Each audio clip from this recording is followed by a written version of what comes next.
Xander, sorry, bro. It's all good. I started streaming. Does it sound good Yeah, to you guys? Yeah. we're recording. Yeah, we're on now. We're recording. Of course, I'm not live, so you know. Yeah. So, uh, how are you guys doing, by the way? I'm all Uh, right. I'm doing good. yeah, I'm cool. That's Yeah. good. That's good. Um, So, me and Johnny were gonna do that comedy show like a month ago. We had planned it. I got the hotel room. I didn't, and it was for a couple of days ago, and I was gonna go. I had planned on getting Del Taco or something good, delicious to eat there and to watch TV and whatnot. And I was going to eat dinner here first, but the pizza didn't come till like 6:30. And then I thought to myself, well, by the time I get to the hotel, I'll be up an hour and then pass out asleep. So all I'm going to do is go there, sleep, and then leave the next day. That seems like a waste of time. So I mhm. didn't end up going. But Johnny called me at like a little past 8. Like, were you going to show up at the hotel? I was on my way, bro. Oh well. Well, I mean, yeah, man. if I knew you were gonna stop by, I would have went there. You know. No, I thought I told you this, man. I told you that I was going to not only come through. You were. I don't want to say what you were because this is just. All right, Yeah. man. I'll say it, man. This is entertainment purposes. You were like, hey, man, just like come through. You know what I'm saying? Crash. I was like, all right. I was gonna come through, but I was gonna get my own room, like near you. And I was Oh, gonna all kick it in right. your room, and then Yeah. like when you went to bed, I was gonna go to my room. Ah, You know what I'm okay. saying? Yeah. So that was my plan. And then like I was literally on the way there and I figured, Yeah. you know what, let me give this guy a call to make sure he's on point. And I called you and you're like, hey, I was like, oh hey, yeah, I'm heading to the hotel right now. You're like, oh, I'm not there. I'm just like, oh, okay. And I turned around and yeah, I went Oh. somewhere else. Oh, all right. You guys doing stand So, up again? no, well, I mean, I was thinking about doing it, but the thing about that is what I learned after doing it a couple of times on Zoom with a group of comedians. I don't want my life to be every day trying to get people to like me, which is what you got to do as a comedian. People got to like you. They can't hate you. They're not going to buy tickets to see you again. Like, Yeah. and I do not want to make my whole life about trying to get people to like me. I'd rather tell them to go fuck themselves, you know. Yeah. So, yeah, No, he's right. He's right. That's a large part of it is likability. You know what I mean? And just building a fan base, and you're basically up there looking for approval. It's more than just telling jokes. You're trying to get like 60, 100, 300, 400, whatever, and thousands sometimes Mm, to go. I like that guy, and I want to. I'm gonna buy a ticket and stay for an hour. Or I like that guy, and I'm going to let him finish his entire act. mm, And yeah, it's yeah, McHenry pointed out a side of the business that I've never even thought about. It's approval. mm, And McHenry doesn't want to do it. And I honestly, if I would have known that going in, I might not have done it. I might have just been a writer or something. You know what I mean? yeah. Because that's a large part of it. yeah. That's what we were So, just talking about while I was waiting for you there. We are just talking about like getting the audience and his old stuff I used to watch, and he's like, just come watch me, make videos about me and everything. oh yeah, talking about the people who hate on me and the negative attention. Like the only time I get attention on YouTube or anywhere is when it's negative. If for some reason a group of people have a reason to attack me about something I said or did, like that's the only time I've ever gotten a lot of attention. You know. You know, I've had streams where like people just came and they just started attacking me. My friend, he when he sees people coming and attacking me during my streams, they're like, oh yeah, just warm up all those dislikes. I just love them all. So I was just Oh thinking yeah, about all that. It's just Yeah, hilarious. we talked about that I last love time, it. dude. Yeah, Yeah, they're fans did of we? yours. Yes. Yeah. McHenry might not have heard that part, No, Xander, I but don't. me and I Xander. heard some of it. I didn't catch it all because I didn't know you guys were still streaming, so I missed a part of it. Oh. Okay, yeah, we were just talking about how like your haters are really like secret fans. You Oh know, yeah, yeah, it's what it comes down to. If I hate something, I don't want to see it. I don't want to be around it. You know, yeah. Me I too. don't go. oh, he posted another video. Let me go see what he's going. I don't care about that guy or girl. So the only reason I'd watch somebody I hate is if I knew they were going to talk about me, and that's the only right. Or that's the exception. Yeah. Yeah.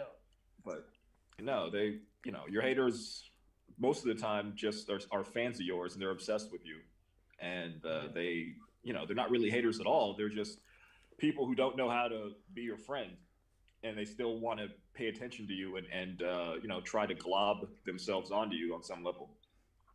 So it's called being obsessed with somebody. More or less, it's like it's like they're stalking you on YouTube. They just can't get enough. They're like addicts. Yeah. That's the best way to look at your haters, man. Is secret fans who don't know how to have a relationship with you, so they decide to like post negative things. But every time you do something, they have to be there to watch it. Yeah. I like it. I wish I could be like a gentler Hitler. That's what I wish I could be. Just like a Hitler without the death or anything, but with that much, I don't want people to want me to die. I don't want like an opposing army to assassinate me, but I wish people loathed me to that degree. I got a question and made though. a big deal about it. Like Trump. I should have said that as an example. I wish I had the hate Trump got when he was president. Right. But nobody takes me seriously. They think I'm a joke. I don't know. Hey man, I get the same feedback, and I just learned to love it all up. Like, just eat it all up. Yeah. And, I've been stuck at like 711 subscribers for like 3 weeks now, and I'm sitting there just trying to eat up all the haters, and they just like, oh, I don't know. But I do have a question for you there. So do you miss your Prince days? Prince Yeah. of Punani Day? Yes. That's only a nickname. I never call myself that anymore, but maybe I should. I don't know. Oh. But, listen, even back then, I was getting mainly hefty, rotund women. It's not like I was pulling in supermodels. So. Those were my favorite shows you made, when you were sitting there just, brushing up your eagle and, I'm the Prince of Punani. My favorite shows, but that channel got taken down. I'm like, oh man, I can't rewatch them. I was muscular back then, ripped. Even ripped and muscular, I was still only getting hefty, rotund women. I don't get it. They don't care about muscles. I think it's characteristic there. Women aren't like you, me, and Xander are pretty superficial because we're men. Like, we're attracted to what catches our eye, like certain body parts, face, a smile, hair. Women are attracted to different things. You know what I mean? Like, you ever seen a guy who's like a 5 dating a girl who's like a 8 or a 9, and like money's not the exception? It's because like she saw something in him, or he was able to manipulate her into thinking that he is something he's not. Women can be manipulated very easily. This is not I don't want to go there because I don't want people thinking I'm trying to like. But I gotcha. McHenry is not an unattractive guy. You're not an unattractive guy. No, I think you guys sell yourself short. You know what I mean? Because I've seen it.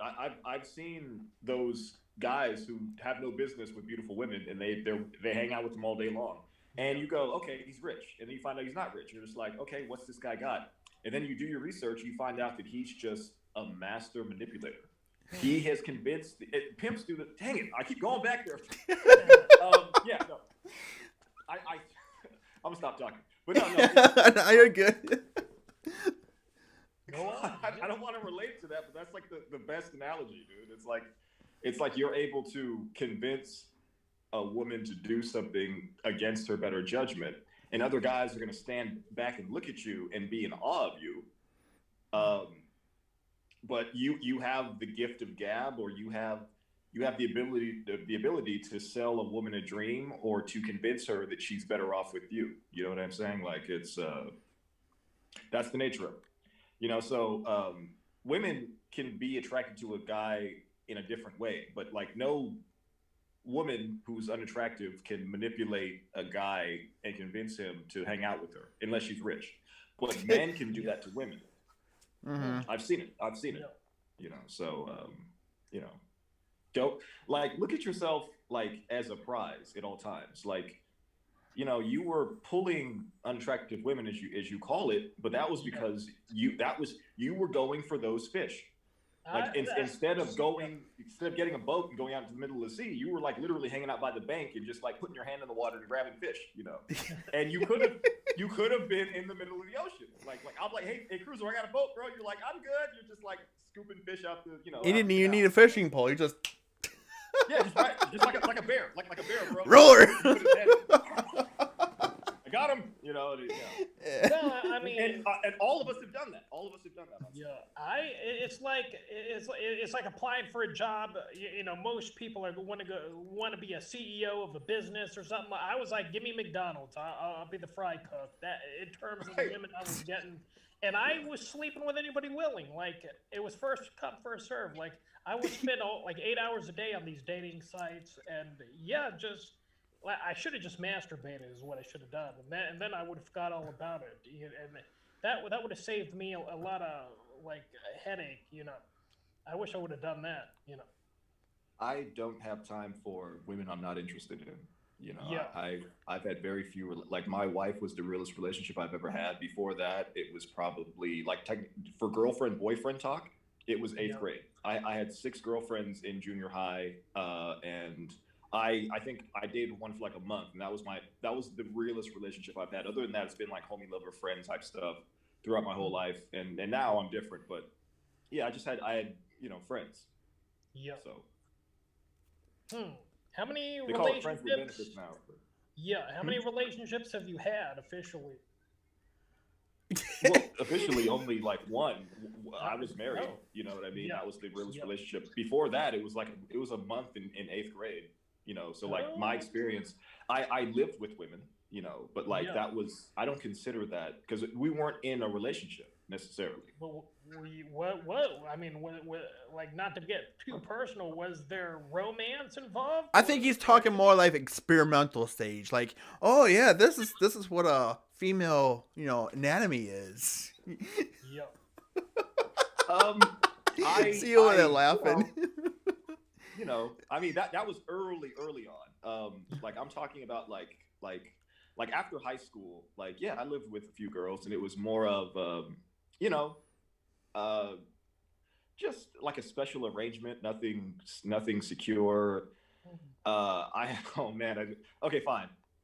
There was this one girl that I was close with, and she had her own spot in a very, I'm not gonna say the neighborhood, but it was a very ghetto area, and she was very, very pretty. She was so pretty, she had guys paying her rent and guys paying her cell phone bill. She never had to want for anything, and she didn't even really like do anything for them. It was just they liked the fact that they were most of them were in a certain lifestyle, so they had like a lot of spare money. You know what I'm saying? Yeah. She pulled those kinds of guys, and she would, you know, just manipulate them and hang out with them, and they would just do everything for her. And me and her were just homegirls and homeboys and homegirls, like from, you know, my bad, back in the day. You know what I mean? Like we just had like a certain arrangement. So like I would just go over there and chill, and I never did anything for her. We were just like, we were cool like that. And so one night, this is about 20 years ago, we're both in her apartment, and we're watching Shrek to get her like 3-year-old daughter to go to sleep. It's like 1 a.m, dude. The daughter finally goes to sleep, and I remember her like looking at me, and I was just like, well, you know what? Shrek is actually a very good movie. Let me just finish this movie real quick, and then we'll get to what we got to do. Because I never saw it. The last animated movie I willingly saw was like The Lion King in '95. I was like 13. Dude.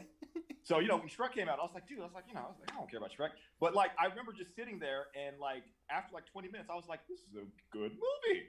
And I had to watch the whole thing. So after the movie's over, there's a banging on her door. It's like 1:15, and I'm just like, all right. And at first she's like, who is? And then she went, oh. And I saw the look in her eyes, and she went, John, go to the room, go to my bedroom, and just chill, and I'll get rid of it. I'm just like, oh man. Oh boy. All right. So, I shouldn't tell the story, but you know what? I'll tell him. All right. So I'm in the bedroom, and I hear the door open, and I hear what sounds like it was like somebody taught a grizzly bear how to talk. This is all I hear from the bedroom. And I'm just like, and I just know this guy is a good sized dude, man. I'm just like, oh man, it's 1:15 in the morning. Nobody goes over to a woman's house at 1:15 in the morning unless they have some kind of position or obligation, or she has an obligation to him. Okay, in other words, this guy he was the one paying her rent. She had a different guy for her cell phone bill. He was paying her rent, so he had that right. I was just a homie of hers. We were cool like that. So I remember looking out the window because I'm thinking about just jumping out the window, right? And I remember seeing a dude next to a brand new Impala, and he's just posted up, just chilling like this. And I'm just like, I could tell by the way he was standing that he was in a certain lifestyle.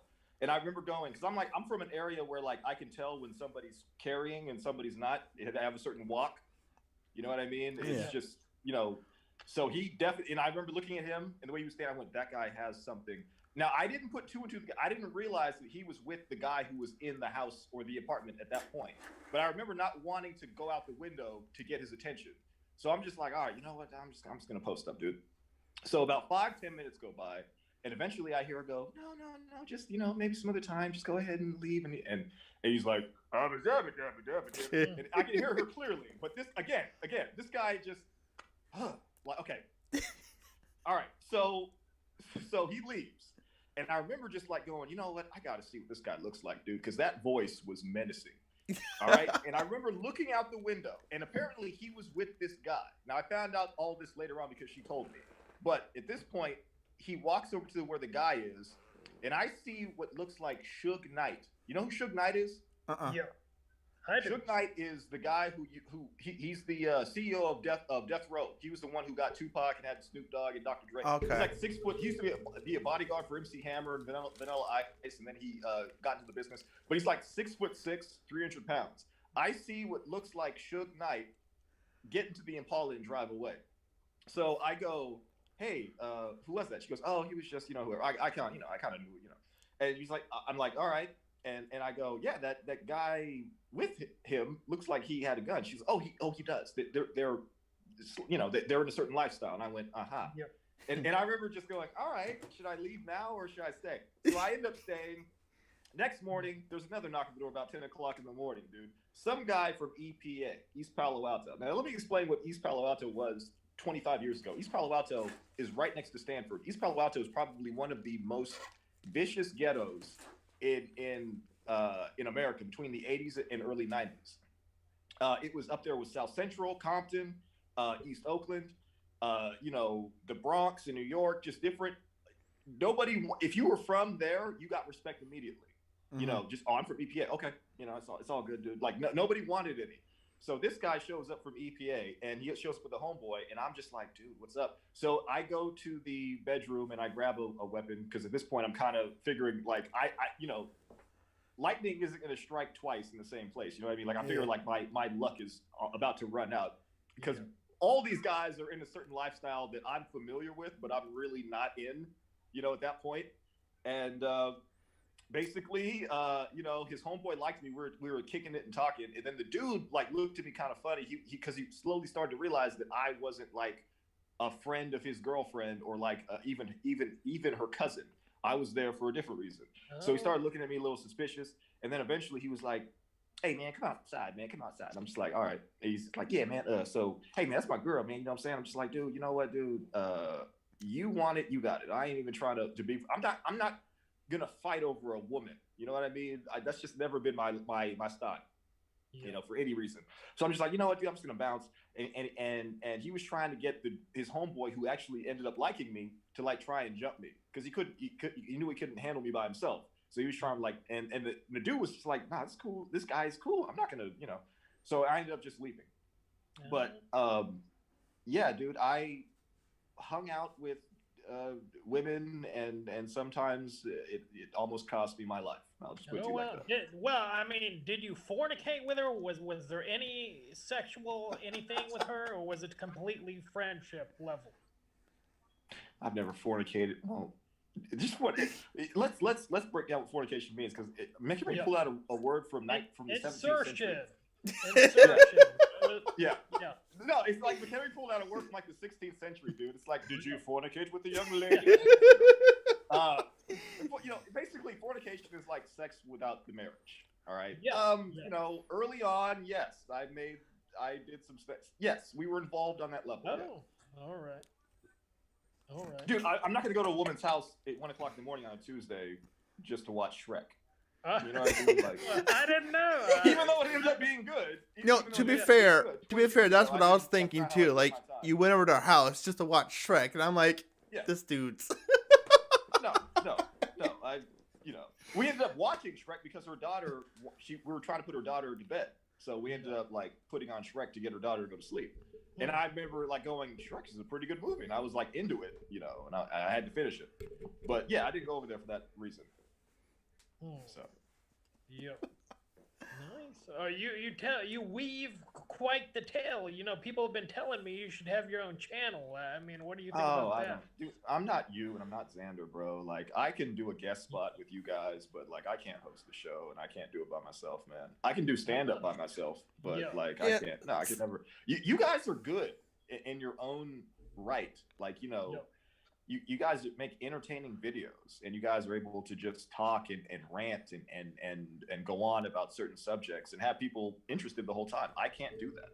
Yeah, see, in the beginning, like, I wasn't able to do that, and then, I started having, like, a lot of friends with me around, and so I kind of, like, evolved into having people around me during my streams.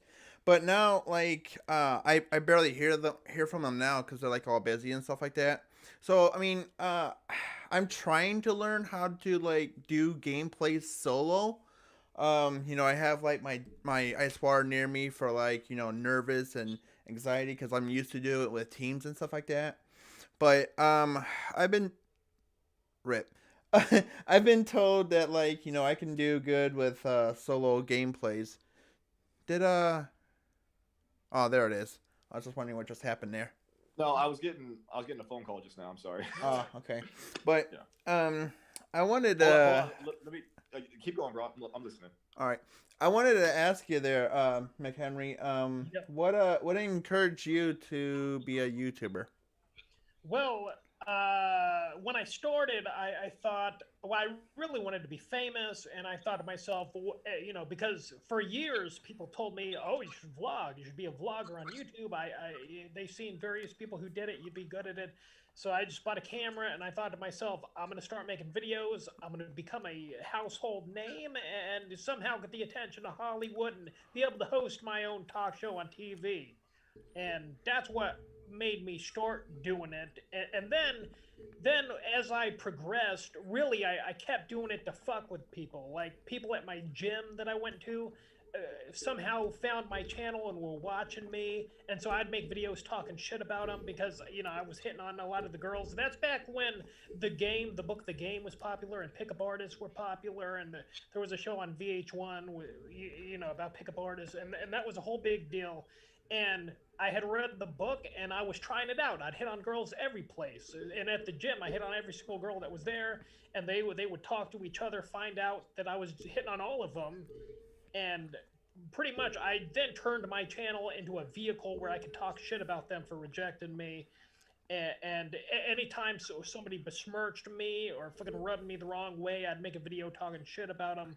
And it became that for a couple of years, and now I just do it as a social outlet, and I kind of need it to vent, and that's pretty much it, because, I'm pretty old. I don't have any hopes and dreams about being famous no more. That's gone out the window. I just do it because I need it. It's therapy. Yeah, it's therapy. There we go, self-therapy. Dude, comedy was therapy for me, and a lot of people, so you're not alone, man. That's what I do. That's what I do. I had, like I said before, I've had another channel before the one I'm currently on. It was just random stuff. I was experimenting with like everything and anything. Hell, I did like how to repair an iPhone 3GS to why does the chalk work on cement to like random vlogging with a little crappy flip phone I had back in the day. And I had some good videos on there. What I should have done is I should have made sure some of those videos were downloaded to my computer so I can put them on a new channel. But my dumbass says, let's just click the delete button. And I'm like, oh my god. So I made a whole new channel. One of my friends, he used to do like YouTube Grand Theft Auto 5 channels, but he doesn't anymore. I was on streaming one day, sitting there trying to discuss with the viewers what the name should be. So he based the name off of my old PlayStation username, Games of Fruit. So I mean, I wanted to do one-on-one, but I found somebody else with the same name. So I'm like, how can I make mine different? So because I like anime, I decided to put like the instead of the S where the games is, I put like a capital Z. And that worked for some time, and I made YouTube do the whole thing where you type in GZOF, you'd be able to find me. So, like you there, McHenry, I use my streaming as a, I guess, a stress reliever or whatever. But I tried to talk during it, and I recently got this software on my computer here where I can change my voice during the stream. And I was in a stream not that long ago. People were sitting there running their mouths. And I'm like, you know what?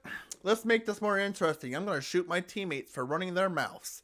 So I went ahead and muted them. And I waited to the point where I'm pointing my gun at them. I unmute them and then kill them. And I just laughed at some of the stuff they say during the stream. And I told you guys, don't be running your mouth. And, I wouldn't shoot you. I didn't know you could do that. You can shoot your teammates in the games. Yeah, in PUBG, that's the one I've been trying to do solo.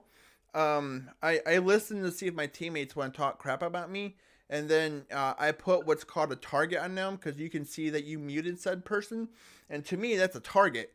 For that person, I have to kill. So I wait until they gain my trust, they turn their backs on me, and blow. You're diabolical, bro. I respect it. I got people over here in my stream. Oh yeah, I remember that.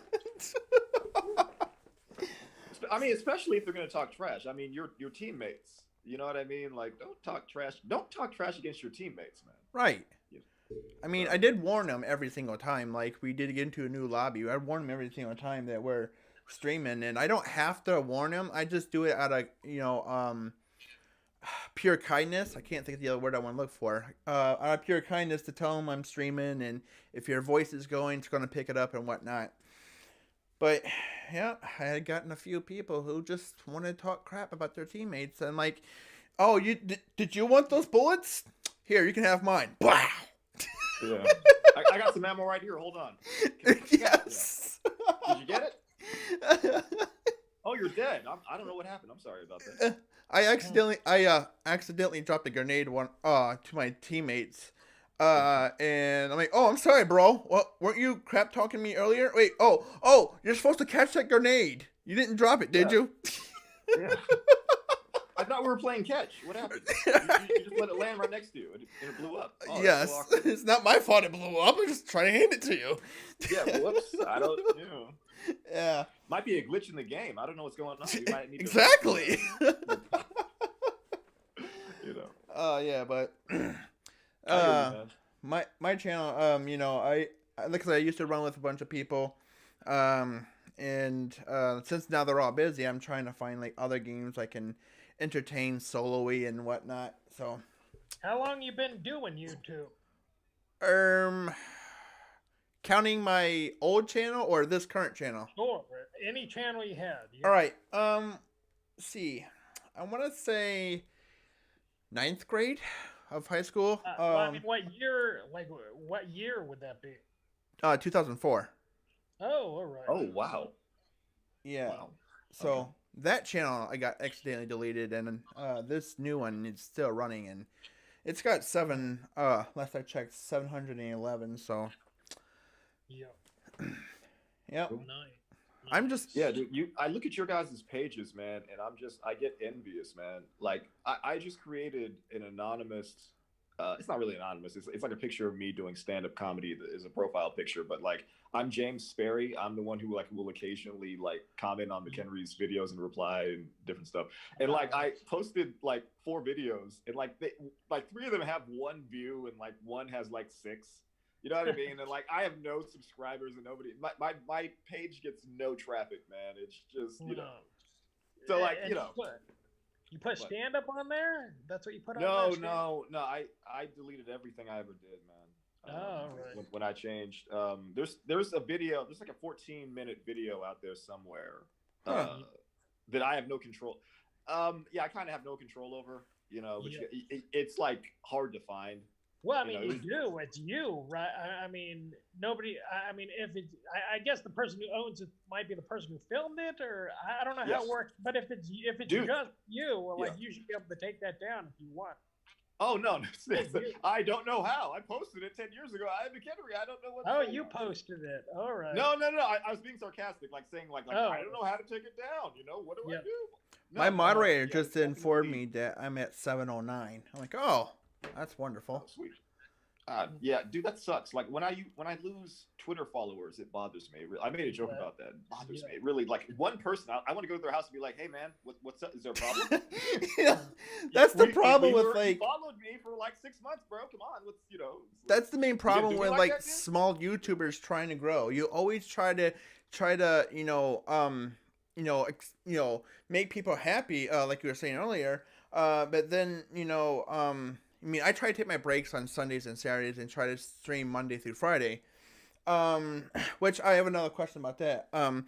But like, it makes me like annoyed when one person subscribes. I mean, just think about if I'm annoyed by one person unsubscribing, just think about how it ticks me off when I see like 5 or more. Well, like in my case, like when somebody unsubscribes, it's like they're cutting me out of their life because I talk about my life and whatnot. It's like I can't believe it. It's like you never want to hear from me ever again. Like it's personal. It is personal. That's what I think of it as. It's like you never want to see me again. Like I'll be dead to you and you don't care. Like that. That's how I feel about it. And I don't know what that is, man, because you don't really know that person, but if you take it very personal, like every Twitter follower I ever lost, yeah, they know me. Right, they know you, right? Yeah, right. And I don't know if it's the volume, the numbers, or if you like recognize that person as like a follower or like a friend of yours on some level, and then when they go away, you're like, what happened? What is this? What I feel an emptiness in my soul right now. Why is this? You know what I mean? So. But no. Like getting back to it. When I would do stand up, dude, people would film me. This happened a lot, and so like, and a few of them would contact me and like let me know, send me a link to the video. You know, because I never filmed my sets. I never did, but there were several people who did, and they would post it, and so on occasion they would let me know where it was. Yeah. Nice. You didn't mind that? Like your set could leak, and then I mean, it's not like you're a celebrity. Like, who's really gonna see you and go, "Hey, you're that guy from the video"? Like, no, that's not gonna happen. But like, I'm working at Walmart 2 years later. Hey, you're that guy that told that joke about dogs. I finally found you. I love dogs. Let's go outside. We're gonna fight. I'm just like, all right. Yeah. No, I don't. Nothing like that. No. It was more. It was lighter and innocent. You know, but. Yeah, I did have a lot of people film me, and so. Yeah. Wasn't there a comedian who like confiscated everybody's phone and like you'll get it back after the show? He said something like that, and Hannibal or something like that. Hannibal Buress or somebody like that. I heard Dave Chappelle, and also like some of those guys are building a set, an act, so that they can sell it to Netflix. So they don't want their material being leaked. They want their audience, their fans, to like their product and not be like, oh, I already saw this bit. I don't want to see this. So everything wants to be, you want everything to be new. So that's the downside of cell phones. And honestly, if I was in that, I might do that because I'm doing it for the people in the room, but also I want to be able to get an hour out of it. I don't want to have to work harder because a certain joke was leaked. You know what I mean? See, you can stuff can still get leaked. Like, Yeah, I can. You can walk into like a theater, okay, and have like fake glasses with like tiny cameras and microphones on them, or even have like a body cam, and they're like, "Oh, let me see your cell phone." "Oh, no problem, bruh. I got a camera." Oh, that's true. I didn't even think about that. You know. Right. But they don't even ask for your cell phone at the movie theater, dude. But like I had homeboys that would bootleg videos back in the '90s. Remember the VHS camcorder? They show up, they rock a trench coat, keep it in their coat, and then they show up. The movie starts, they'd be like this. No, and it was the worst quality video. Like if you ever bought a bootleg video, dude, these are the worst quality videos. Yet everybody wants to see it. Like I remember seeing White Chicks on bootleg. Oh. You know, when it came out, you know what I mean? Just Yeah. you know, it's just some guy in the '90s with that '90s VHS dad cam. Remember the classic vacation dad camera? You know, you had to hold it like this. You know, you literally had to go to the chiropractor afterwards because it was so heavy. It would throw off your left and your right side. You know? And they'd have those in the movie theater and film the whole movie. You know, the struggles there of was VHS. no usher that came through and stopped them. Huh? The struggles of VHS. It was on VHS, right? Exactly. Yeah. You know, that's a very good business, man. You know, I mean, I'm not trying to, but I'm just saying, like, there's people that are in that racket and they do very well. Yeah. So I have like a body cam. It's like that high and like that wide. I could just simply pin it up and end me anywhere. And I have like a micro SD card and just put it inside of it. I don't even need my phone. So I mean, if I really wanted to get me like one of those videos, I'm like, all right. Yeah, for real. My cousin, she works at a movie theater up in Rockville, Illinois, where I'm originally from, and they used to have these booths at the front door, stating, because they want to protect their movies and everything like that. We ask for your cellular device. They don't ask for anything else. They don't check for anything else. So that's where I got the idea of like, so what happens if, said asshole decides to go ahead and walk in there with a pair of glasses and act like they needed glasses and just sitting there going, They can't regulate that. No, you're right. They can't regulate that. How would they know? And they're not going to, I don't want to go to the movies. I don't want to go to the movies and have it be like, remember the airport, how it got crazy after 9/11? Mm-hmm. It took you like 3 hours just to board your flight, and they had to like check every single person individually. I don't want the movie theater experience to turn into that. So fortunately, it's not out of control to where the movie theaters are just like, you know what, we got to crack down, because when it gets to that, I'm not going to go to the movies where every person gets searched. You know what I mean? Phone, everything, and they check out your glasses to see if you have a camera in it. I don't want to live like that. Yeah, but I mean that's where it could go. Yeah, I mean there's still The Walking Dead drops. So I'm like, oh, let's go on this website. Like I haven't had cable or any streaming services except for Amazon Video because I had to have Amazon Prime. But I just go on there and just watch it. Yeah, it's easy now, man. Yeah. I hope movie theaters come back. I mean, especially with COVID going on. Like nobody's going to the movie theater anyway. Like I kind of like going to the movies. Friday, Saturday night, go see a movie that just came out. You get that popcorn and that junk food. You spend like $100 on snacks at the bar. That's what I do, dude. Because I remember my mom would. I can't tell that story. He's got a funny story around the corner.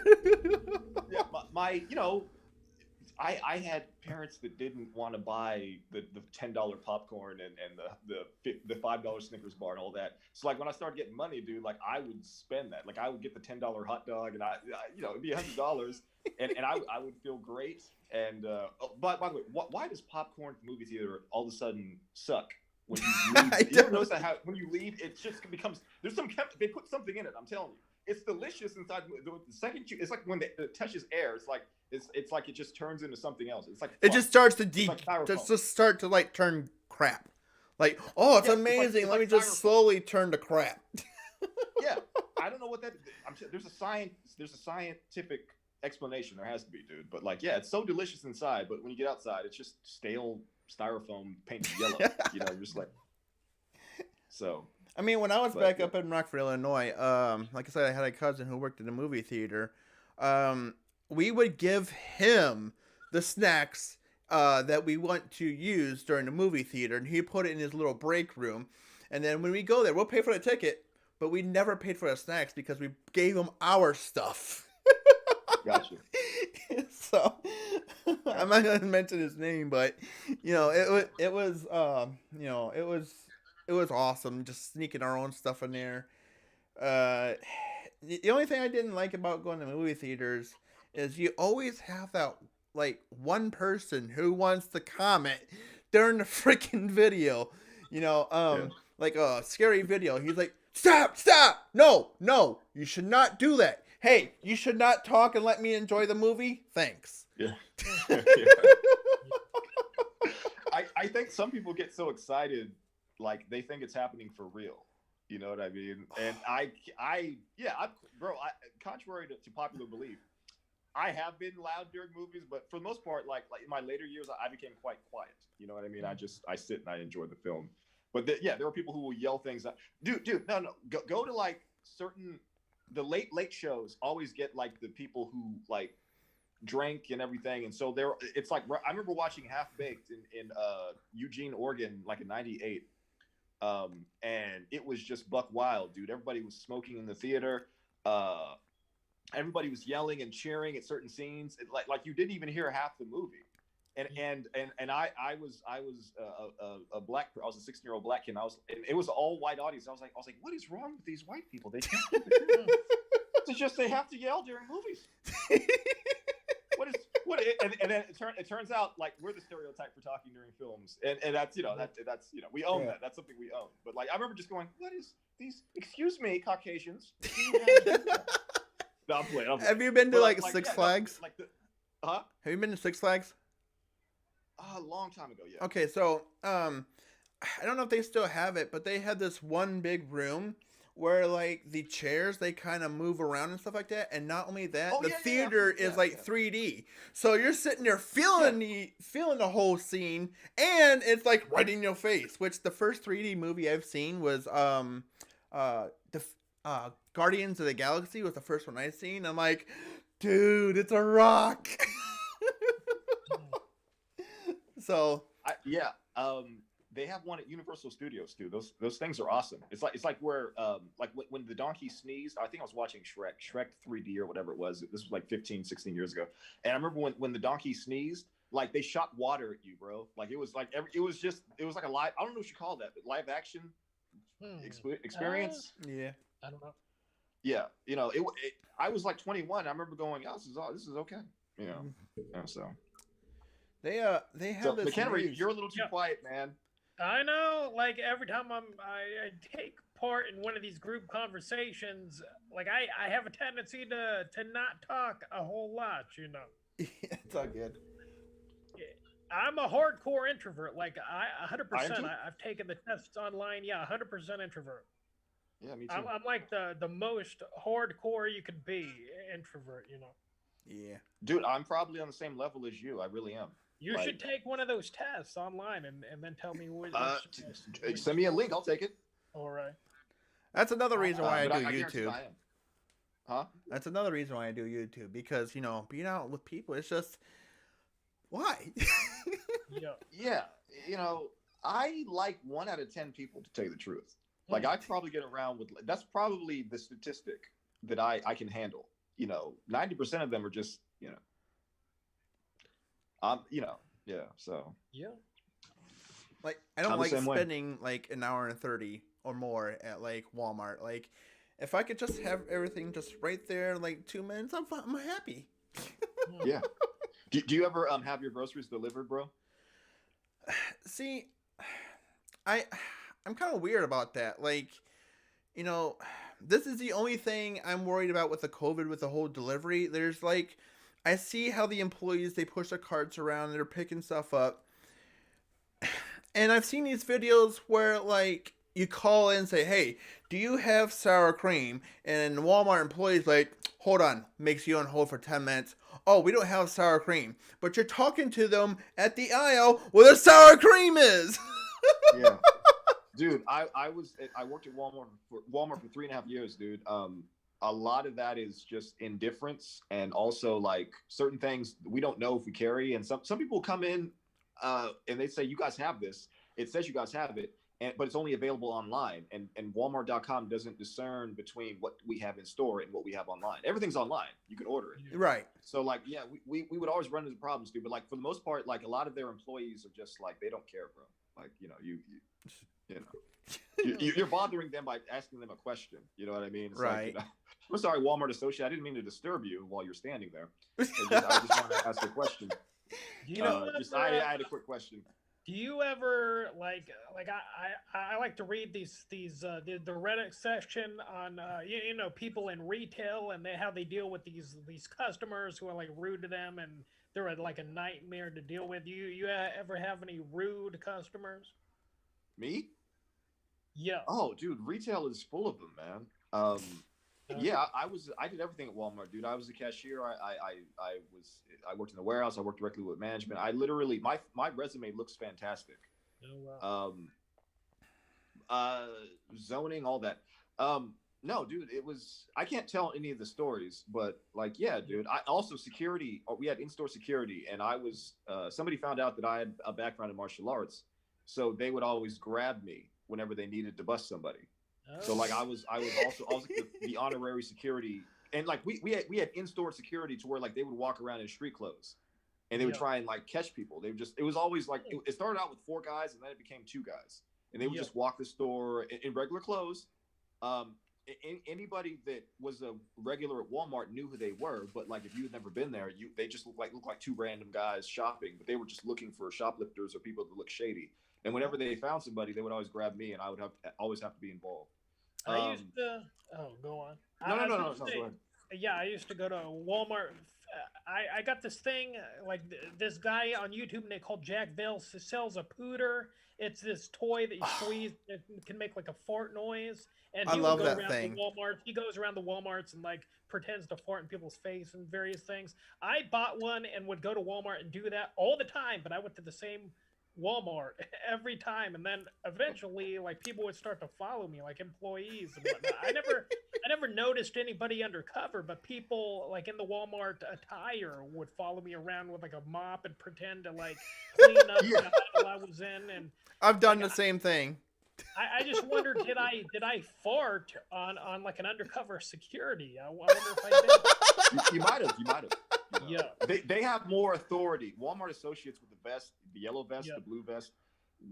Management can sometimes intervene, but like for the most part, they tell people, yellow vested people and blue vested people, not to even touch them. You know, you have a right to defend yourself. Like somebody's attacking you, you can defend yourself, but like you cannot go after a shoplifter. You're very limited in what you can do. Management can do certain things, and in-store security can do more.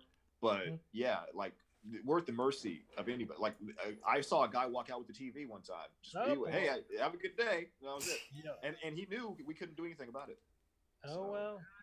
You know, you probably did because they were undercover, bro. Like they looked like regular guys. Yeah. Do they look like upstanding citizens? Like more gangsterish. Like gangsterish. All right. Like one. I'm not gonna say his name. One dude looked like he always posted bail. He's like, I just got out.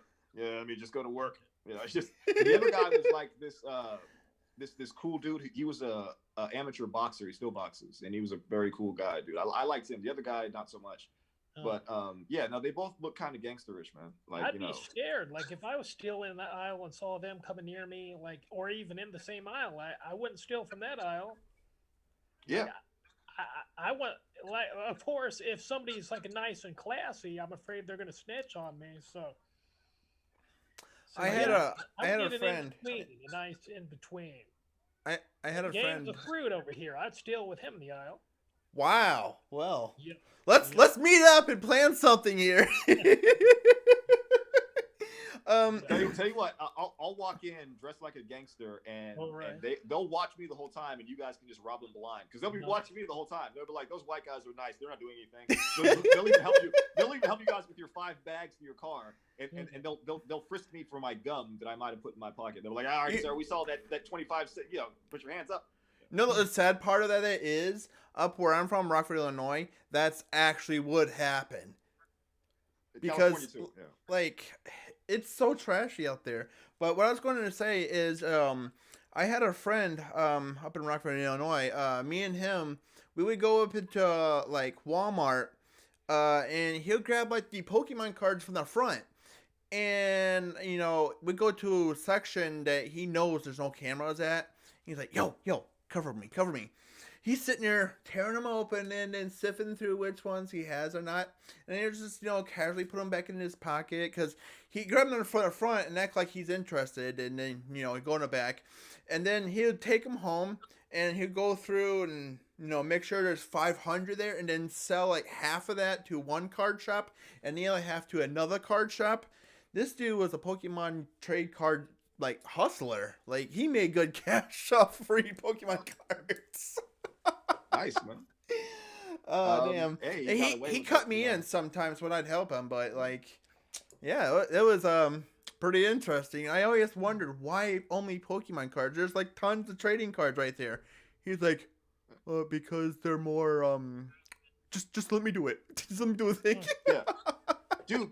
Pokemon was huge, man. Do you remember, like 6 years ago, I had a roommate, and him and his girlfriend. Do you remember that Pokemon game where like you would catch eggs, but you had to go all over the city to do it? Remember Pokemon that? Go.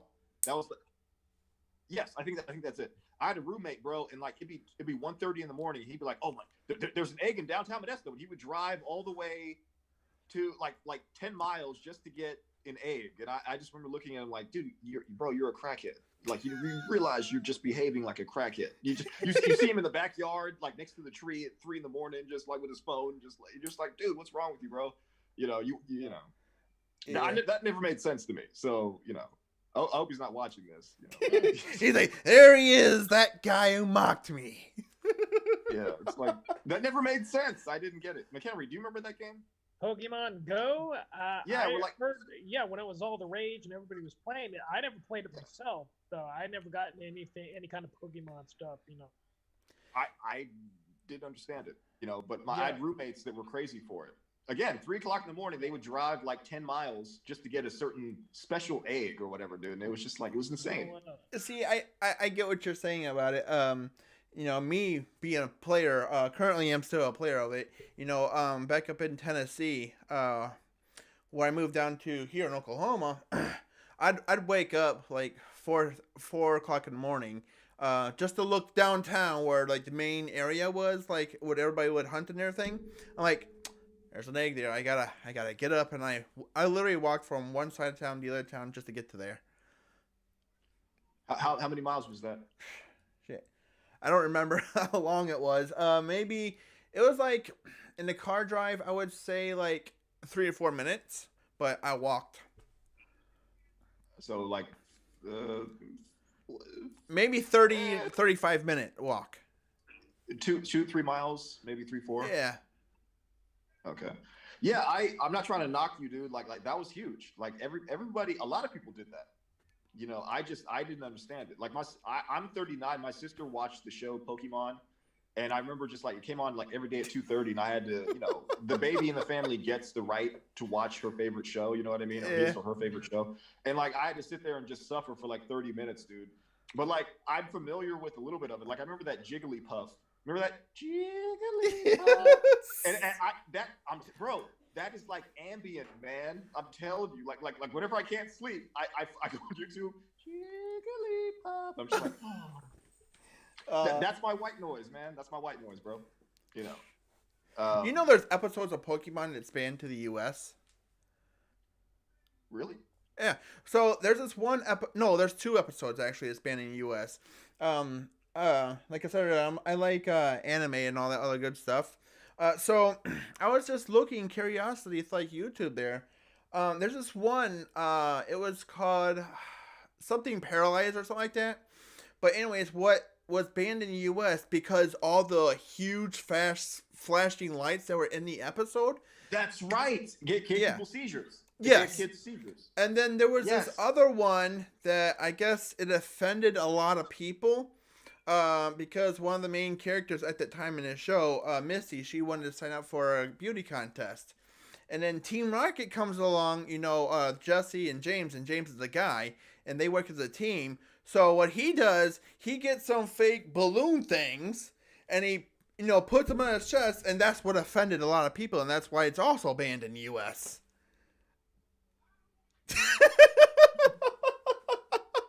I have just read my face. I don't. We live in a society that doesn't always make sense, to say the least. And McHenry, dude, what are your favorite? Because we all look. Me and McHenry are. McHenry's 40. I'm 39. How Wait, often were you're 40? school cartoons? I'm 40. Yeah. Holy shit! I was always thinking you were in your 30s. Damn. Oh no. No, dude, he looks. McHenry. You know who he looks like? You know who Justin Eisman? Remember the guy from Social Network? Yeah. McHenry reminds me of him. Yeah. Oh, Yeah. Well, I'll be 33 this year. Oh, right on. But do you remember like those after school cartoons? How awesome they were. Like, what was your favorite cartoon? I don't remember after school ones. What age? Saturday morning. Then Saturday morning cartoons. Yeah. Sorry, morning cartoons. Like, Mine was Yu-Gi-Oh. Garfield and Friends was my favorite. I loved it. Garfield and Friends. Yeah. That was my favorite. Mine was Yu-Gi-Oh, because all my friends at the time in grade school, we were all into the whole game, and I'm like, all right, I gotta wake up 5 o'clock in the morning to get my buzz on. Bro, my brother loves anime, man. He remember him watching, I think, Cowboy Bebop, which only made one season for some reason, but he was a huge, like, he still watches anime. He's 43, he loves it. I don't get it. I don't understand it. I don't like it. I hate anime. I just find the humor in it. That's what drives me to it. Like every anime I watch, I find some sort of humor into it in some form of way. And sometimes there's animes that I can relate to myself in real life situations. So that's what I like about it. That's cool. Yeah, I'm not the biggest anime fan, but like I respect it, So my thing is like if there's one called Hunter X and it looks interesting, but I've been able to sit down and watch it yet. So are you familiar with that one? Never heard of it. Okay. Sure. Dang it. Because my roommate loved him too, and he schooled me. He was like talking about Ghost in the Shell, obviously, because they made a movie of that one. But there was like several that he would watch, and I would sit there and watch him with him. So. My friend, he recently introduced me to this one called My Hero Academia. And then I was also... God, there was this other one, I can't remember the name of it, but like it was all about like volleyball. Kids coming from grade school to high school to play volleyball, and they like you would think like it's about volleyball. You would think, it's just a bunch of kids playing volleyball, but no, they put so much more like action and drama and humor into it. Then you would think, I know it's only about volleyball, but damn, this shit's awesome. I can't remember the name of it now.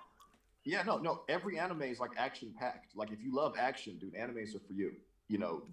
There's sometimes the story is lagging, but the action's always there, and sometimes the story is really good. So like you have a good story and good action, and that's like the perfect anime. But if you like, because I love dialogue. Like that's why the Godfather 1 and 2 are my favorite movies of all time. I just love dialogue and I love the story. But like for instance, the new Godzilla and King Kong movie, I heard it's just action packed. It's just if you're an action junkie, dude, like that movie's for you. Also like Fast and the Furious series, just if you're an action junkie, those are the ones that you need to watch in addition to animes.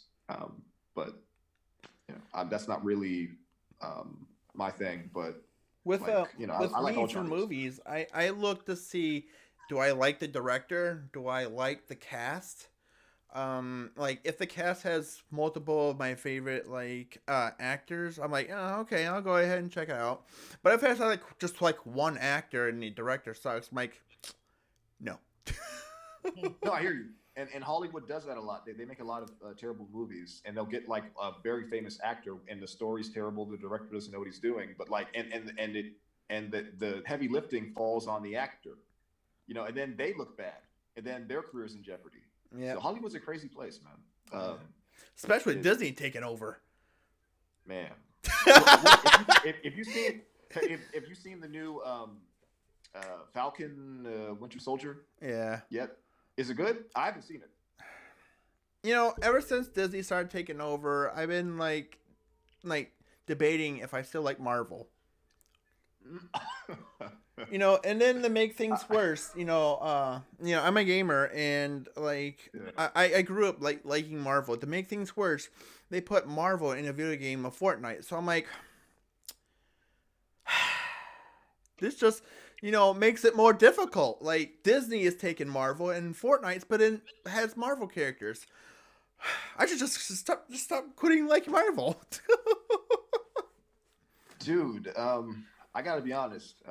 The Star Wars Mandalorian, I watched it for Gina Carano, and when they fired her, I went, peace, man. Like I like Star Wars, but I might watch the Ben Kenobi series because I love Jedi Knights. I love that whole concept. Mm-hmm. You know, Jedi Masters, Jedi Knights. I love the Force. But like Mandalorian was about, it was like bounty hunters who went by a certain code, which is okay, Right. And they did have Ahsoka in there, and I appreciate that. But like, dude, I was watching it for Gina Carano, so when she got fired, I was like,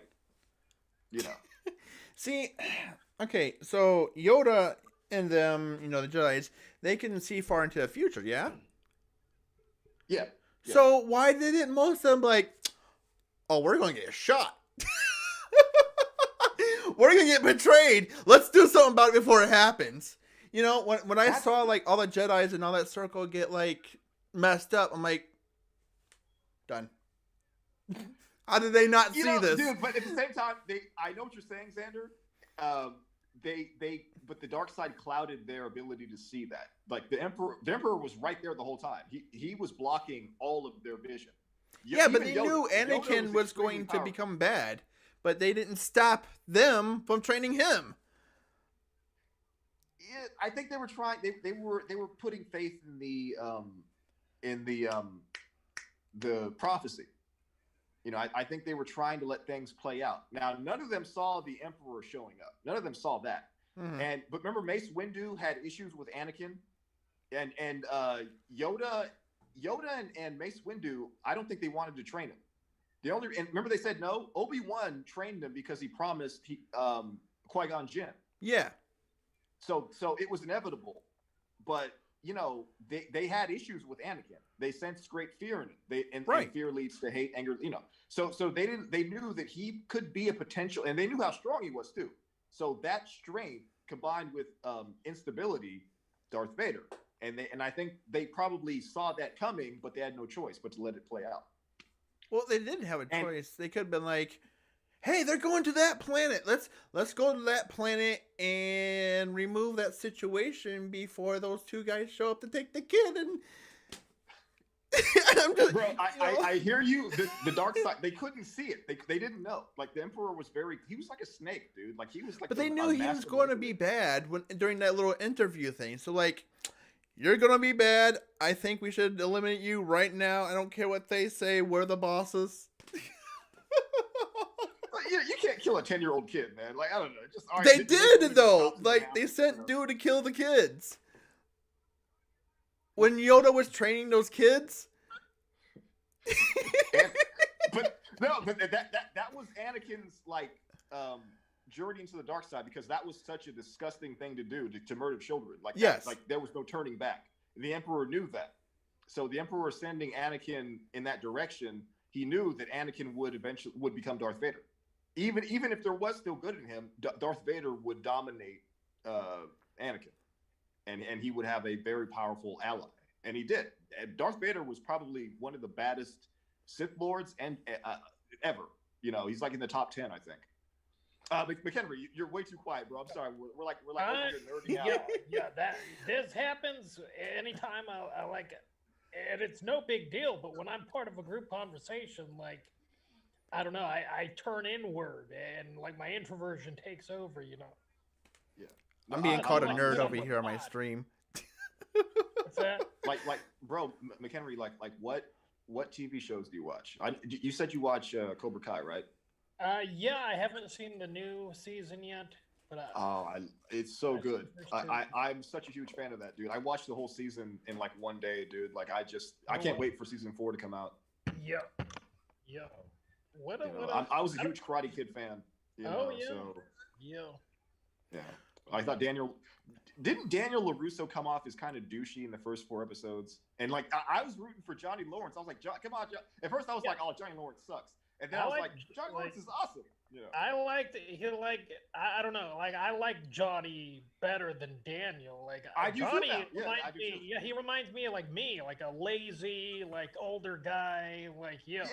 Burned out. Life kind of screwed him over. You know, he's just Yeah. trying to make the best of a bad situation. Daniel LaRusso is like has his face on billboards. He's a car owner, car dealership owner. He's kind of douchey, and then you know, so like you're like rooting for both of them. It's weird, and then they become friends, and dude, it's a good series. Yeah, I got to get back into watching it. You know, I haven't. Season 3 is very good, man. You'll love it. So I got a question real quick. Yeah.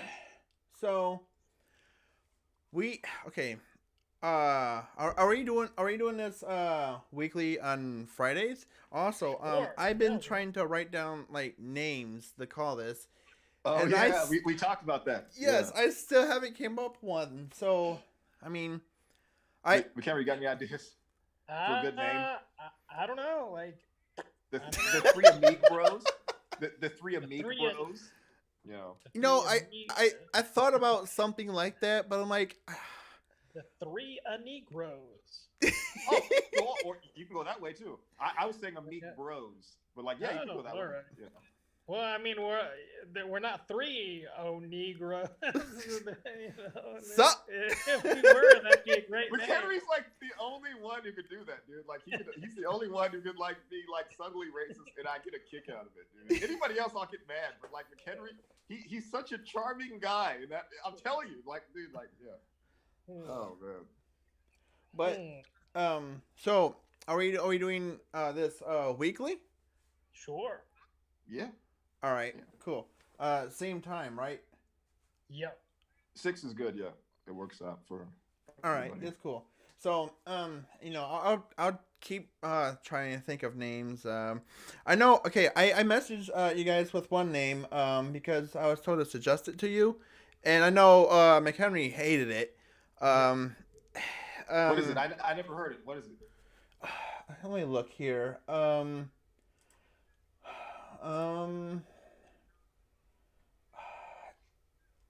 Uncircumcised. Something. I can't find it. My messenger is going slow. Uncircumcised, like I think you told me that one. Yeah, uncircumcised something, right? Yeah.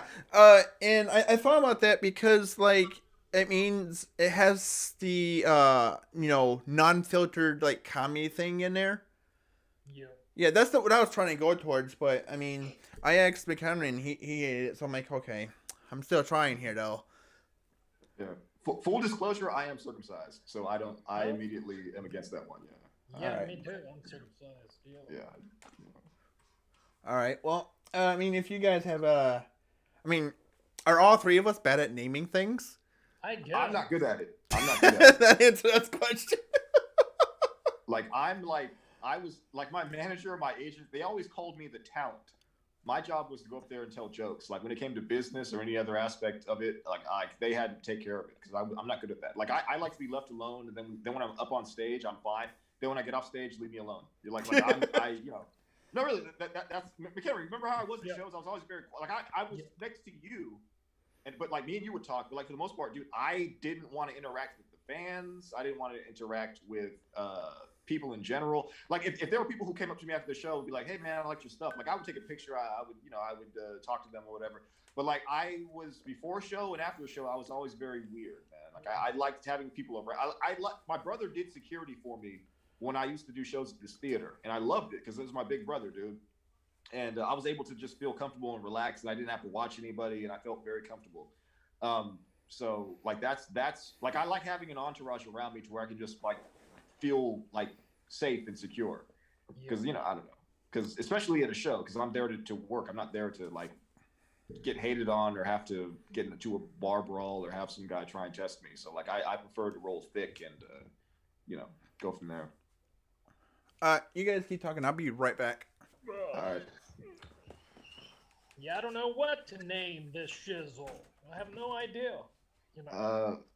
Something catchy, man. You know. Huh. I don't know. I don't know. Yeah, I don't.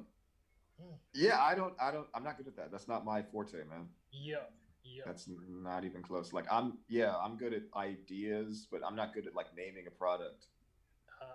Well, I mean, like I would just call it like because I don't know what else to call it. I'm just going to call it unless we think of a name. Podcast with JoJo Quinn and Games of Fruit. That's what and that's what I would call it if we don't come up with the name. You know, I haven't That even makes thought. sense. Yeah, because I haven't even thought of a name. I didn't even Remember, think to create a name. yeah, remember we had podcasts for men. Remember that? Oh yeah, comedy. Yeah, podcast. where we every episode was from a car. You know, it was again the only people to do that. The only people to ever podcast from a car. We hold that record. You know, I remember that podcast. Yeah, Yeah, good time. We did like 9 or 10 episodes, I think. Yeah. Yeah, I think it'll come naturally. We don't need to force it. Yeah. You know, it's not really like you ever see those podcasts that have the greatest name ever, but then the podcast is terrible.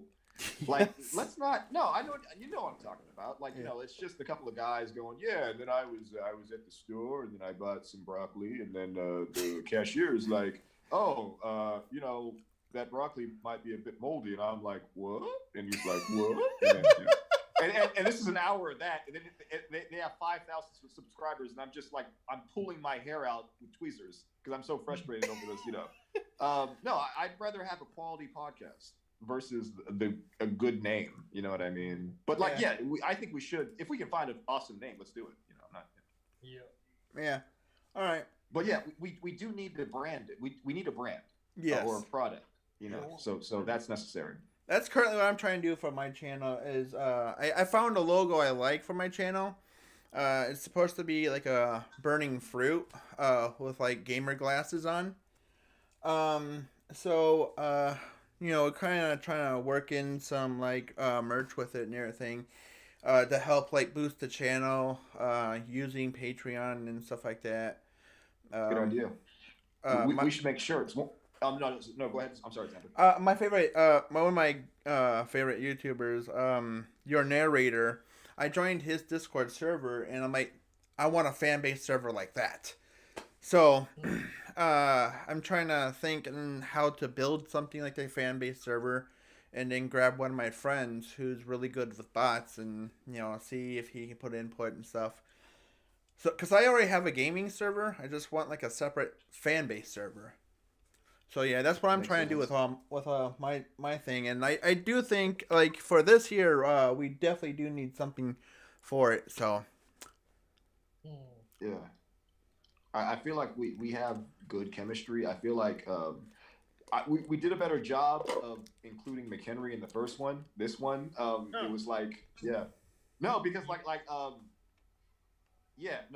it needs to be like a three. It needs to be a three-way. I said it. Yeah, YouTube commenters, I said it. By the way, one of my friends, he told me to tell you fist pump, bro, from the last one. Oh, right on, bro. I got you right back. Thank you. He was liking all the points you were pointing out, and he told me to tell you to fist pump. Coming right back at you, bro. So. Yeah, there you go. There you go. That's best podcast. The three-way. Oh, hey, why not? That's good. I like it. Three-way. Yeah. Hey, all right. Because there are three of us. Yeah. We are going a certain way. Yeah. So three-way. The three-way podcast. Why not? The three-way. Yeah. It's always best with a three-way. Yeah. Oh, this is gonna kill me. I'm telling you, this is. I can already feel it. This is gonna have some kind of repercussions. I know it. I can already. Remember, I said it. You know, like something's gonna happen from this.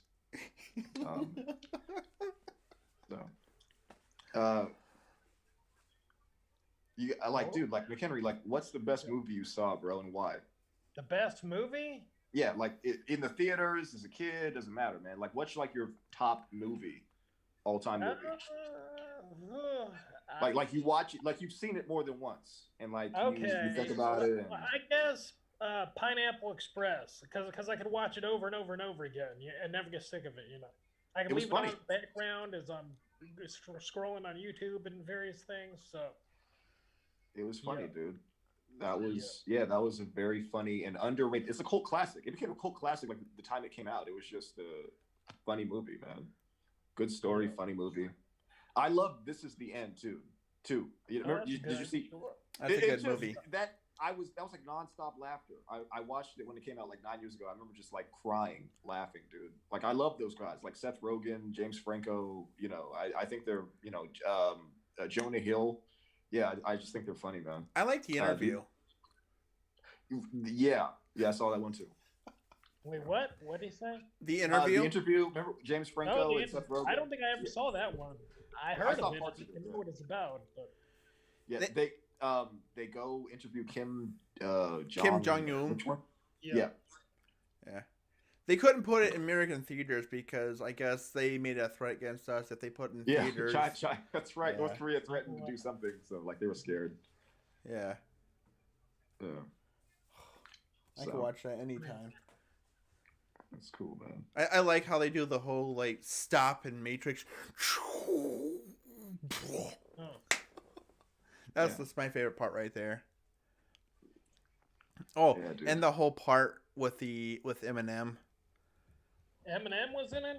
Yeah, he's like in the very beginning scene, like dude interviews Eminem and they have Eminem say that he's gay. And he's like, wait, what? Oh.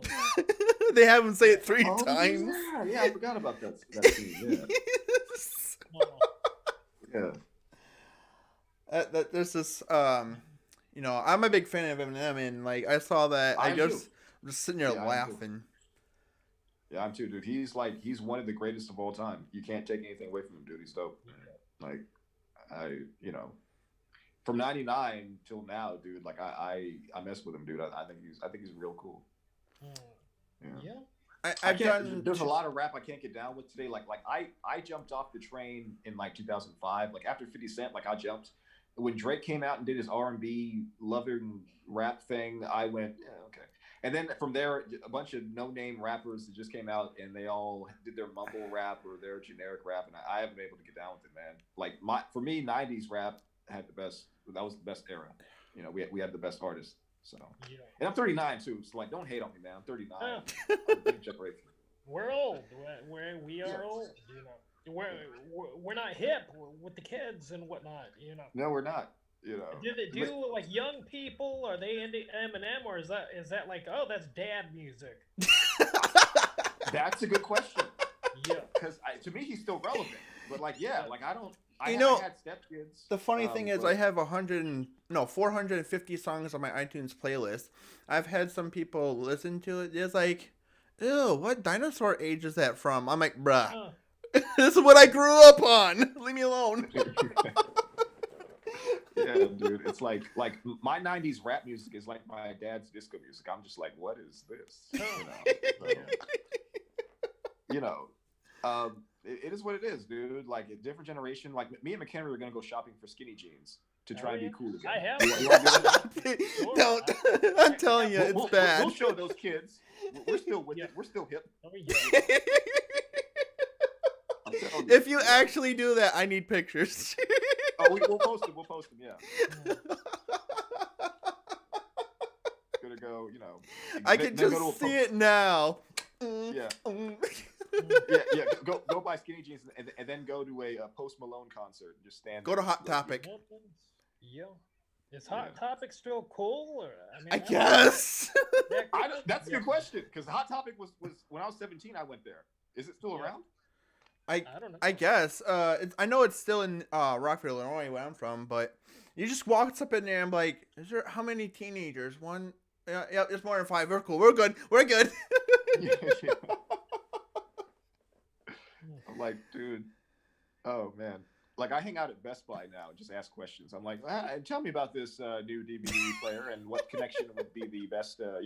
That's how I spend my Friday nights now. I used to be in a club, in bar, partying up until like 6 a.m. Yeah. Now I'm like doing online research, about the iPhone 11. I'm just like, oh, let me just. It has better quality. Okay, better pixels. I like that. Just wait till we get down the line. People will start asking, "What's a DVD player?" And I'm like. You see how old we are? They're like, what is it? You mean your phone? You look at your phone, right? No, son, there was a DVD player. Like, if I say VCR, I'm gonna lose like 50% of the audience. They were like, VCR, what is that? Yeah, cassette players. Is that a VD? Huh? Cassette players. I think everybody that watches me is pretty old. I'm that's reasonably sure Yeah, 20-year-olds aren't watching. Yeah, I'm sorry. I thought. Yeah, again, I forgot. We're not cool and hip anymore. So like, I'm thinking we have an 18 to 25-year-old fan base. Our fan base is 40 to 60. I checked my status. Mine is 14 to like 35. Well, I mean, they're doing video games though. Right? Yes, that's the reason. Yeah. But I don't put the whole little check thing saying it's family friendly because I don't want to censor myself. I'm doing me. I'm not doing sensory. So I mean, if somebody wants to go ahead and click and enjoy watching it, how am I gonna stop them? Come on over. Yeah. I posted a few videos on follow me. I'm on James Sperry, please. I look terrible. I've never been in a situation like this. One view on 4 videos, it's terrible. But I remember them asking me, is it like appropriate for kids? And I just went, oh, like this is like, yeah, because the YouTube never used to care about that. It's like, is it appropriate for children? I'm like, yeah, it's just me bowling or me, I don't know, dancing or something. It's not. See, so like, what happened? Like YouTube used to not care about that, but now like they want to know is the video. Oh, I'll tell you what happened. So there's YouTube like vloggers that'll put their kids in their videos. And these pedos were like using secret codes to talk to each other in the comments section, and so they took away the ability to even comment on kids' videos. Mm-hmm. I see. Okay. Yeah. All right. Well, if it's for protecting kids, then that's all good. But like I remember, like YouTube 10 years ago, it never asked me is it suitable for kids or not. That's a new question. See, if I have like what sounds like a kid, like in my thing, they would take the video down immediately. But Twitch and Facebook, like, you're so good as long as no copyrights there. Yeah, like Twitch, they're gangster. They don't care. Yeah, like, we don't care.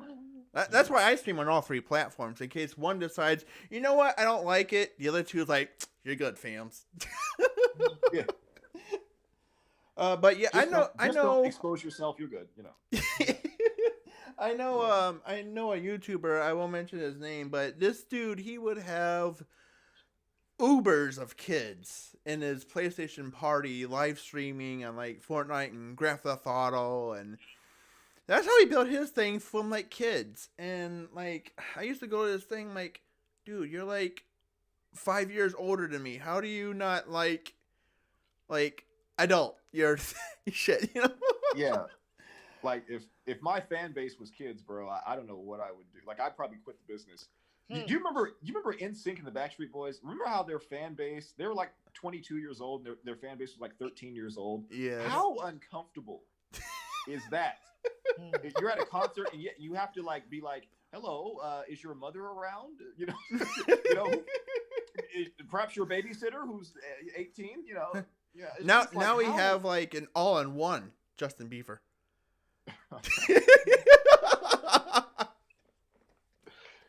Yeah, dude. Yeah. I'm just saying, What do you guys think about him trying to be like hard now? Like he was a kid when he came out. Like I respect he's trying to, he's not trying to do anything. He's just posing for the cameras. I don't know. He's married now. There's talks to him like wanting to have a bunch of kids. Like he seems like to me like he's turning into like a family guy. Like a family man. Okay. I should not like the show. Well, 5 years ago he did some video with some rapper, and like it looked like he was trying to like be gangster or something. So Yeah. like that was that again. I'm 39. I don't pay attention to like what the kids watch anymore, dude.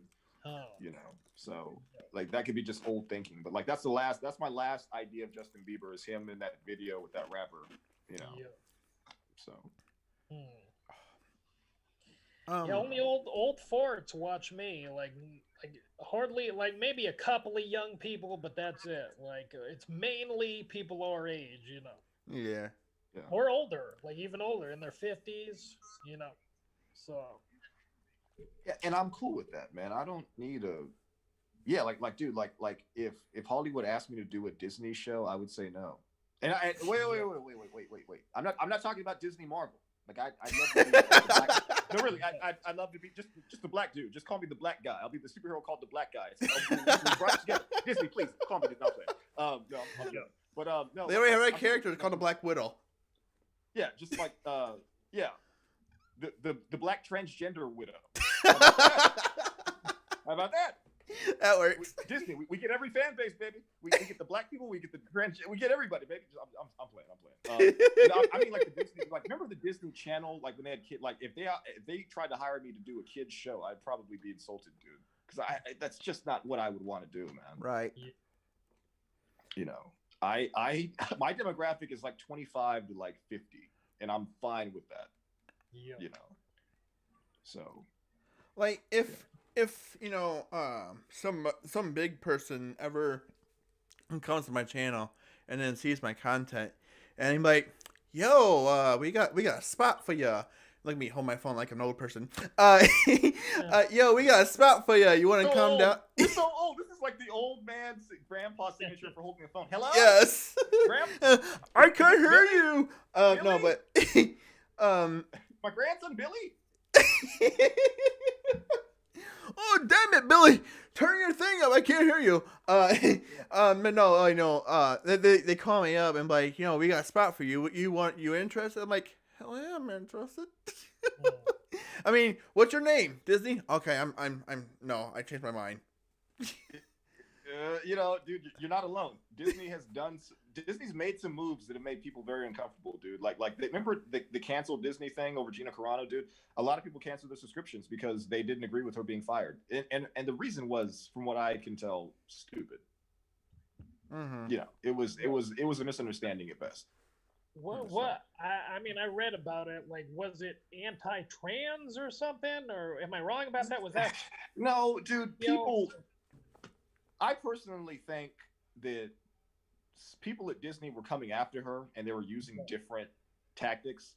Because she said, because I heard somebody say that they were like messing up her lunch orders and they were like just messing with her. Like the first season everything was fine, and the second season like they were just messing with her. Like they removed her whole makeup team and they put people around her who didn't like respect her or treat her fairly, and so she was just in a hostile, toxic environment. And then somebody was trying to, like the trans movement was trying to get her to join them and become an ally, and they were trying to force her to do it. And then when she didn't comply, they started like throwing insults at her. Yeah. And then so and I want to be very careful about how I tell this. Like anybody, like go watch the Gina Carano interview she did with I think Ben Shapiro. She talks about it, but from what I can gather, they made her uncomfortable, and they were saying put your pronouns in, like he, she, whatever, and she put beep, boop, bop, which even to this day it's hysterical. I'm sorry, it's like one of the. And then when you find out like what she, you know, it was I was laughing the whole. I'm sorry, that was just because I'm a comedian. I can laugh at everything, but whatever. Yeah. And then they came after her even more.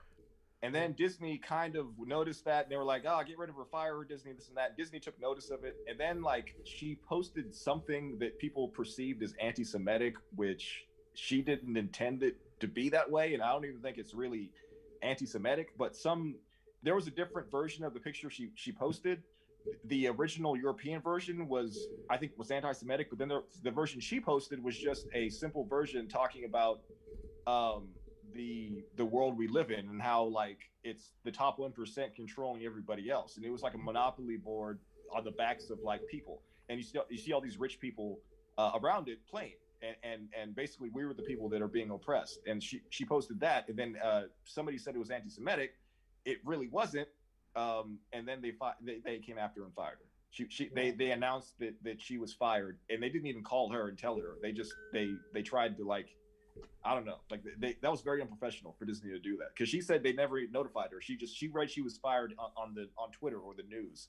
Oh, wow. You know, so yeah, so I don't respect Disney over that, not at all. Yeah. So that's what I know about the whole situation. I'm sure there's way more to it, but I heard they were messing with her even before all that took place. I think it's because they were threatened by her, dude. She was like I like tough women.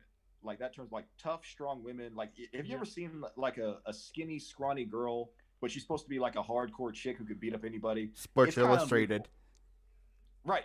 And they make her like the toughest chick in the world, and she's beating up like 5 guys at a time. You're just like, this is not real. Like, Gina Carano is like, she has a background in Muay Thai. She has a background in like martial arts. She's strong. She can fight. That's believable. Like I like fantasy, but I still like some reality in it. You know what I mean? I don't like, it's unbelievable that, you know, Ellen DeGeneres can beat up 6 guys. I'm sorry, you know, but that's you know, that's what Disney likes to put out. They like to put out movies like that where it's just a regular woman, and she's able to do these incredible things that are unrealistic. Mm-hmm. Gina Carano is a chick who is actually strong, knows how to fight, tough.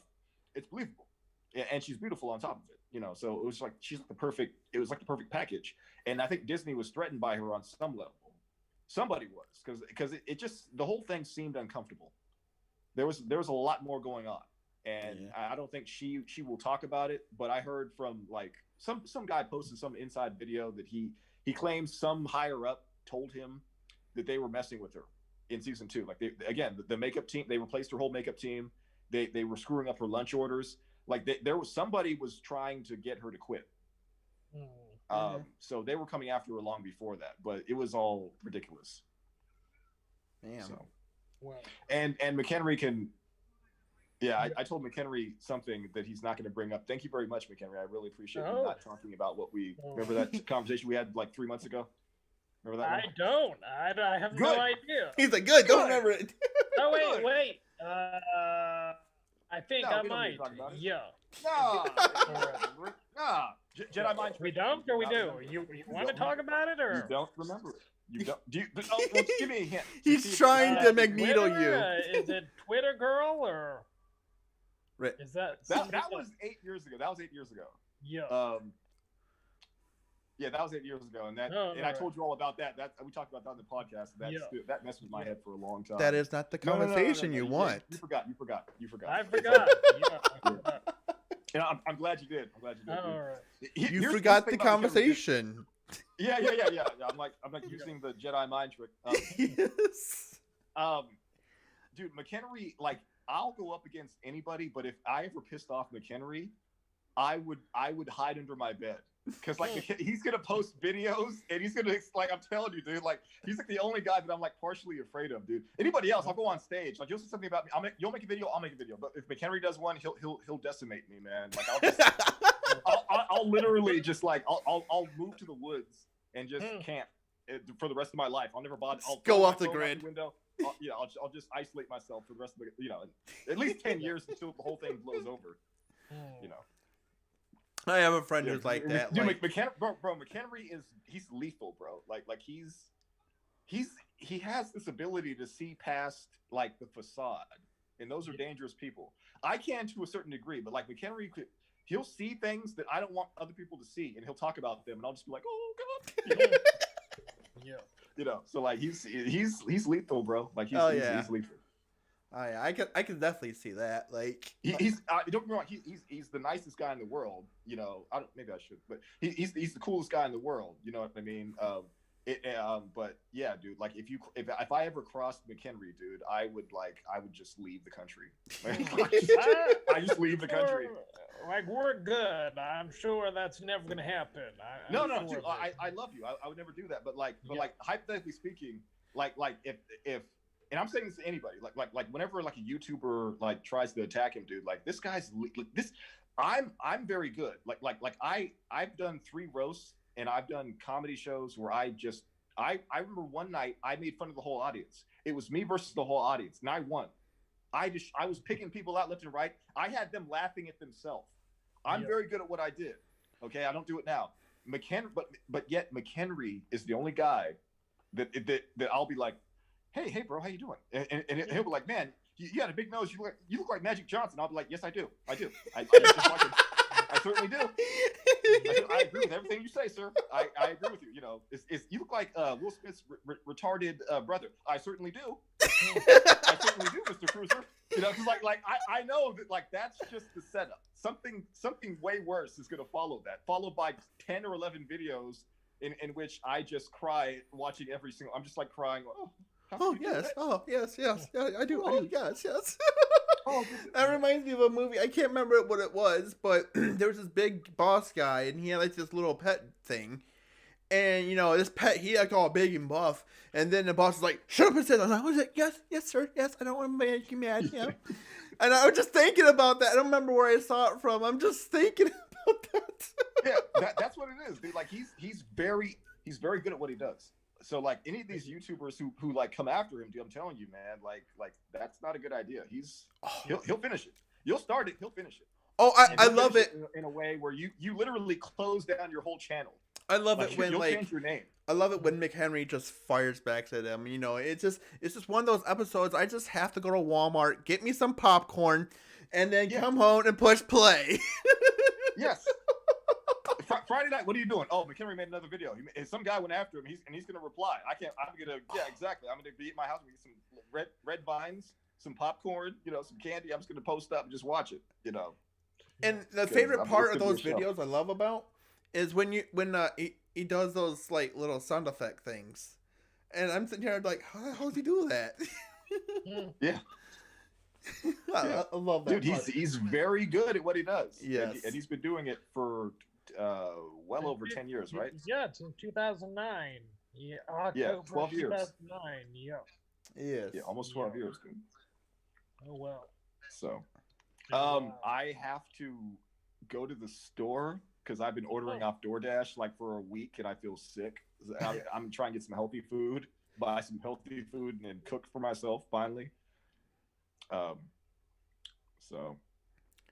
It's been almost 2 hours. We're good. Yeah, it's like an hour, like an hour and 30 minutes now. We're not gonna have anything for next week. Now play. We're pros. We'll kill it next week too. Yes. But like, we should put a cap on it. I don't want people like, I've seen enough of that. Like, I don't, you know. No, they'll keep coming back. Like, I've had like 7 people show up, just like last time. Last time was 10 people, but most I've had show up now it's like 7 people. So, yeah.